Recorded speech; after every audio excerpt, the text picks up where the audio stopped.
Doom Eternal, in every sense, the Citizen Kane of video games. Like Citizen Kane, it will be remembered and loved for its deep story, engaging narrative, and really great unique ideas.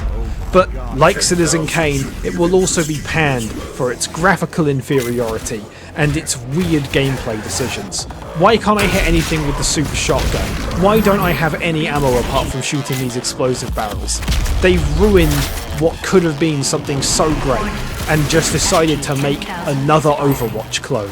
They're going cartoony again, they're using abilities such as this big punch, and finally we're just stuck in a world where we're all playing Doomfist because that's what everyone liked about Overwatch.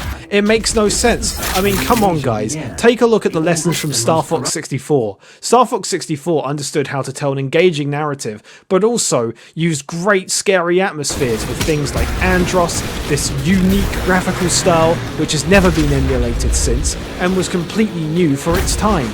But now, you look at where Doom Eternal is, and look, it's just another Overwatch looking thing that looks as just straight up, deliberate and boring as the next one. It managed to finally understand the storytelling and deep character ideas that games like The Last of Us and Gone Home completely missed. And yet, here we are again, a game that makes no sense from any gameplay standpoint. I know Doom 3 was meant to be scary, but what's this lack of ammo? What's this weird glitch that keeps happening that suddenly I keep going to my chainsaw when I ran out of the ammo that you didn't give me? This game makes no sense, and yet at the same time, it just seems too constantly easy.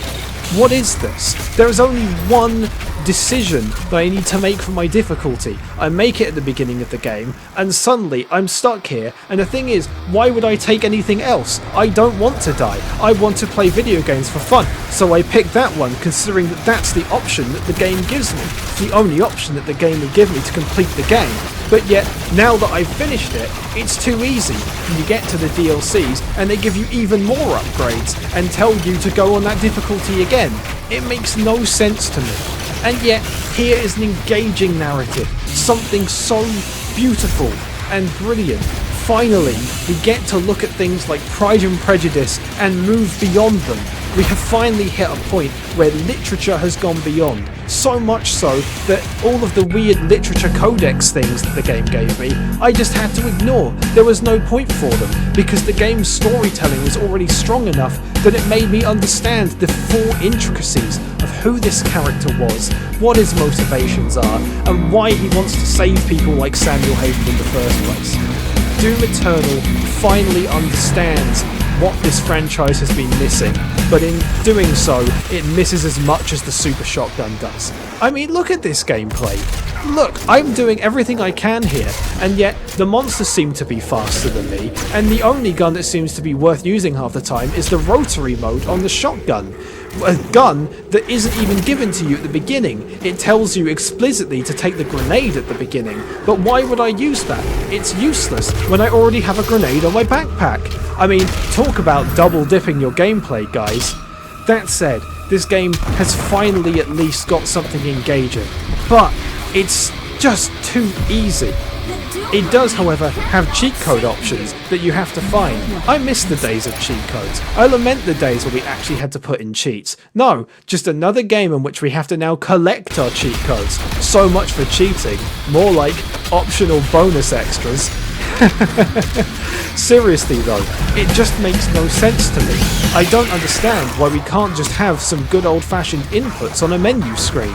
Now we're here in this newfangled world where suddenly, not only does everything have to be bought, like the game itself, but suddenly I'm now here with these cheat codes that I only got because I found something. Isn't that unfair to the people who don't find these things? I mean, it's really hard to find. The map makes no sense to me, because every time I turn it on, it has these really weird 3D controls that are completely different to the main game.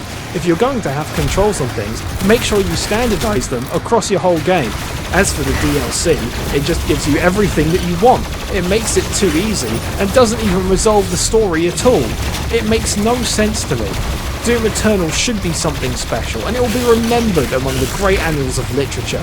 But let's face it, Doom Eternal won't be remembered for its gameplay. It's slow, it's overly deliberate, and its reliance on the survival horror roots of Doom 3 are an absolute disappointment.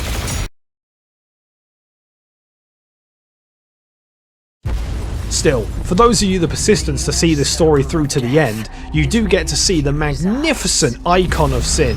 This character is super unique and has been holding all the way through since Doom 64. However, just remember that if you want to kill it, you're going to need to shoot off all of its core parts. We didn't have enough time to beat that, so we can't really show you the footage, but upon looking at other footage, we have seen that by defeating all of its key parts with something like a BFG shot, you'll be able to get through. Plus, you get a sword towards the end of the game, which seems to take out any bad person as quickly as you want. So maybe use that against the Icon of Sin as well. Do that twice and you'll have yourself the credit sequence, and finally see this spectacular story to its close. The DLC does not add too much story, so don't worry about that. You don't need it, it's not really a real addition to the narrative anyway. So just worry about the main game and enjoy that conclusion as you battle the spectacular Icon of Sin.